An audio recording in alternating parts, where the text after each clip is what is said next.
brisk and chilly atmosphere of death permeates the last case of Benedict Fox as the titular character, a detective by trade, investigates a winding tale rife with murder, the occult, and the fantastical world beyond the living. Of course, it is Benedict's companion that ultimately transforms this game from being just any ordinary Metroidvania. The demonic partner constantly whispers in his ear, offering him both advice and context to the greater supernatural world he's traversing through. But more than that, the entity offers Benedict power over the otherworldly shadows that lurk in limbo. So, I lost my father before I had a chance to know him. I can sense your despair. Since the mid-1920s, Benedict is brought to a decrepit mansion where he becomes the chief investigator of a murder that will ultimately offer him more than he bargained for. And thanks to his otherworldly companion, each cold corpse on the ground is a gateway to the deceased person's limbo realm.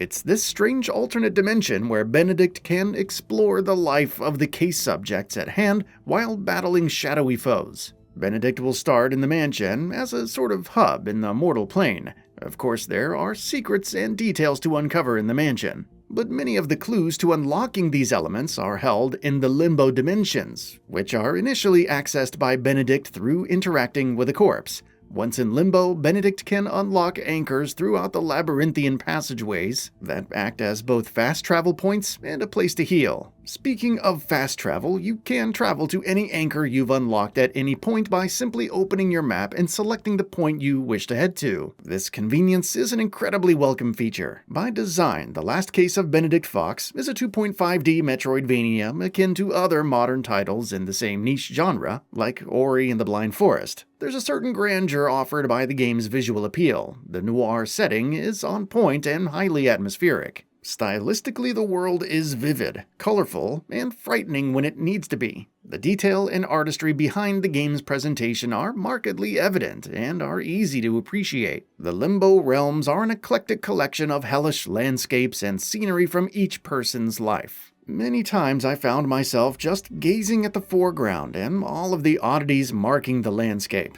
As you traverse each limbo, you'll encounter hostile, shadowy creatures. Benedict has two basic attacks. He can slash at his enemies with a knife for melee hits. He's also packing a flare gun that can typically take out basic enemies with one shot. At the start of the game, until Benedict is able to make upgrades later, he only has one shot. You can refill his singular flare gun round by using melee attacks. Benedict can also use his companion to parry enemy attacks, which will become highly necessary. Combat is, perhaps, Benedict Fox's weakest element. It's not very fluid, and enemy movements, especially in groups, are often highly imperceptible. Attacking enemies doesn't always stagger them. They can still follow through with devastating attacks while being assaulted themselves. At a couple of points in the game, multiple creatures rushed me, backing me up against a wall. I'd parry one, only to be hit by the second. Then I'd jump in an attempt to leap over them, only to be smacked down. Combat can be frustrating if not approached methodically and with a bit of patience.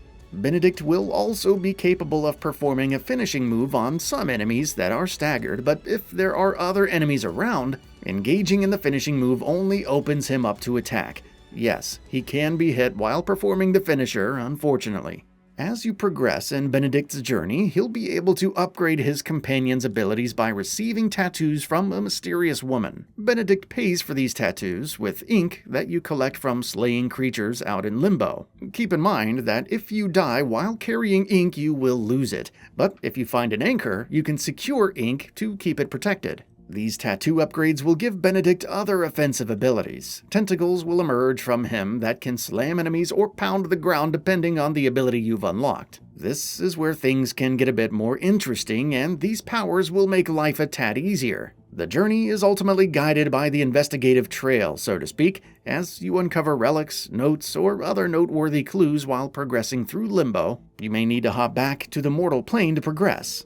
For instance, in Limbo, you might find an area that looks like a ruined version of the same study in a mansion in the mortal plane, and you located a code for the desk drawer. So you can then return to the mortal plane, go to the mansion's study, and use that solution on the desk drawer. Other times, your companion will speak to you as you make progress in limbo, alerting you to new life present in the mansion, meaning that there is someone new in the mortal plane that you can speak to. It's important to really pay attention to the dialogue and clues throughout the world in order to know what your next move is. Of course, if you enjoy a good puzzle, The Last Case of Benedict Fox is right up your alley. One of the game's biggest hooks will be using a cipher tied to both letters and numbers to unlock areas within limbo. You'll have to use the combination of a device and a diary page with all of the symbols as numeric equivalents in order to solve the cipher lock at hand. These aren't just throwaway puzzles for the sake of adding variety to the game. They have significance and stimulate your brain enough to think about each entry you punch in for a solution.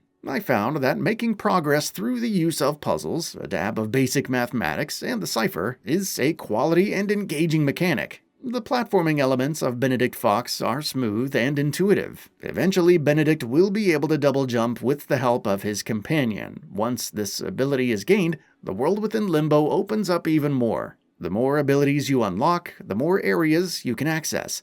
For instance, there is a ground-pounding ability you will eventually gain that not only serves as an attack, but also a method of breaking through weak floorboards to areas below. I really have no complaints here, as the controls are tight and responsive. Anytime I missed a jump, fell into a pool of ink, or slid into the maw of a ravenous man-eating plant, I knew that it was my fault alone.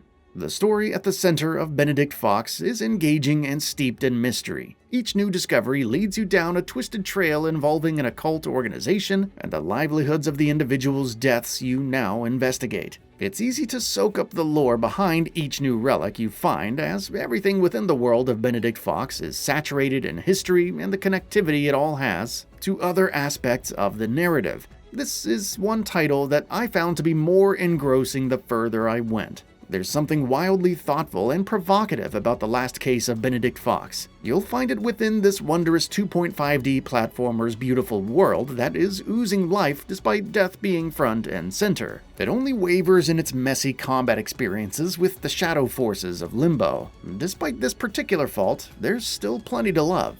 And that brings us to the end of the video. A quick request: we upload new videos every single day, and if you like what we're doing, please consider subscribing. It really helps us out. Also, don't forget to enable all notifications by clicking the bell icon so that you can receive daily video updates.